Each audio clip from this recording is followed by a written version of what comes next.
Pada kesempatan kali ini saya meminta waktu Bapak untuk memenuhi tugas kuliah, yaitu penelitian pendidikan 2, dan ingin mewawancarai Bapak. Baik, Bapak boleh.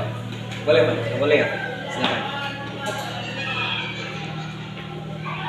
Baik Pak, langsung saja ke pertanyaan pertama ya Pak. Iya. Apa saja kesulitan yang dialami oleh peserta didik saat pembelajaran Bapak?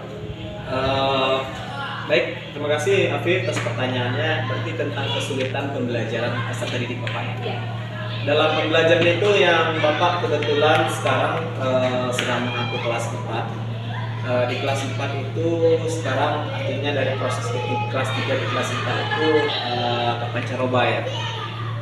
Sehingga kesulitan yang Bapak hadapi itu adalah dalam pembelajarannya. Anak itu yang pertama, tipikal anak-anak zaman now ini dia lebih aktif gitu. Lebih aktif, tapi kadang-kadang udah overaktif sehingga Bapak kadang-kadang tidak jarang menemukan dalam pembelajaran itu sesuatu meribut dalam kelas. Yang kedua, kesulitan yang Bapak hadapi adalah konsentrasi peserta didik itu Bapak rasakan semakin hari ke depan ini semakin kurang. Ya, jadi mungkin yang Bapak perlu juga meneliti dan juga Afi juga meneliti kenapa konsentrasi siswa itu semakin kurang. Nah, apa penyebabnya? Jadi kita harus kaji lebih dalam. Baik Pak, langsung saja ke pertanyaan selanjutnya Pak. Baik. Faktor apa saja yang menyebabkan kesulitan itu terjadi? Faktor yang menyebabkan kesulitan terjadi itu Bapak pikir Bapak menilai mungkin bukan dari segi siswanya ya, artinya dari segi gurunya. Kalau siswanya itu memang sudah karakteristik siswa zaman now itu memang aktif, kemudian mereka senang dengan media teknologi dan mereka senang dengan hal-hal yang baru. Jadi artinya gurunya yang harus menyesuaikan dengan kondisi siswanya.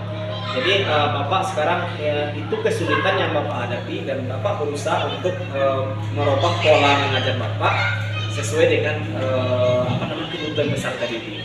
Misalnya anak Bapak kurang artinya kurang konsentrasi. Berarti Bapak mencari metode menggunakan demonstrasi misalnya dengan menggunakan alat teknologi seperti YouTube atau mungkin PowerPoint sehingga daya fokus mereka lebih bagus. Pertanyaan selanjutnya Pak, apa reaksi peserta didik ketika tidak dapat memahami materi yang Bapak ajarkan di kelas? Responnya ya macam-macam. Kadang-kadang ada yang peserta didik ini santai-santai saja gitu kan, nggak masalah. Kalau bagi siswa yang misalnya tingkat belajarnya serius, mereka akan kecewa, nampak dari wajahnya gitu kan, belum paham. Nanti di luar jam pelajaran mereka akan bertanya ke Bapak, Pak gimana caranya dengan materi ini Pak? Saya belum paham Pak, gitu. Anda belum paham gitu kan. Tapi kalau bagi siswa yang mungkin tingkat belajarnya rendah, ya santai-santai aja, cuek-cuek aja, mau mengerti atau enggak sama aja gitu. Jadi macam-macam respon. Ada yang peduli, ada yang biasa-biasa saja, ada yang sama sekali nggak mau tahu gitu. Jadi kita gurunya harus lebih proaktif. Setelah Bapak mengetahui kesulitan siswa dalam belajar itu, Ya. apa solusi yang Bapak lakukan dalam mengatasi hal tersebut? Ya.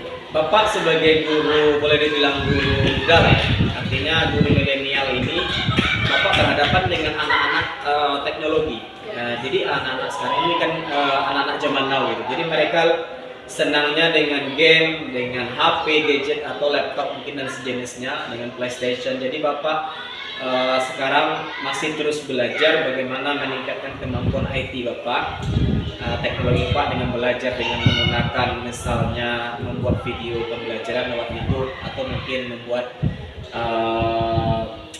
kuis di Kahoot gitu ya, atau pembelajaran dengan metode-metode teknologi. Jadi Bapak masih belajar terus, itu yang Bapak lakukan.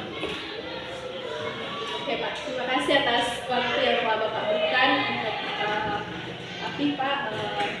Mudah-mudahan untuk pembelajaran selanjutnya siswa itu lebih meningkat lah.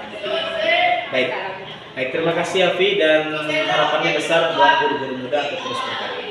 Terima kasih Pak. Sama-sama Afi. Assalamualaikum Pak. Waalaikumsalam.